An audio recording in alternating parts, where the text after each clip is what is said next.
امام چې د سړي په تندي باندې دا تور داغ جوړ شي نو دا د منافق نښه ده. دا خبره تر څو پورې درسته ده؟ دا غلطه ده دا خبره. یو سړي چې په تندي باندې تور داغ جوړ شي په خپله باندې دا د منافق نښه نه ده. قرآن کریم کې الله پاک فرمایي سیماهم فی وجوههم من اثر السجود، د دوی په مخونو باندې د سجدې د وجې نه نښې جوړېږي.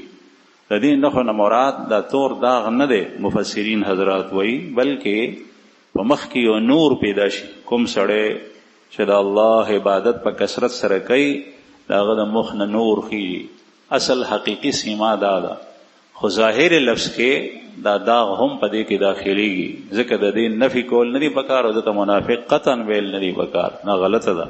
ها که یو سړی مز نه کوي او هغه د دې لپاره چې معاشره کې خلک ما ته ښه ګوري، د پزمکه باندې تندی روزانه کیدي څه وخت دا پریکټس او ایکسرسایز کوي او مګي را مګي او تور داغ په جوړ شو نه دا منافق دی.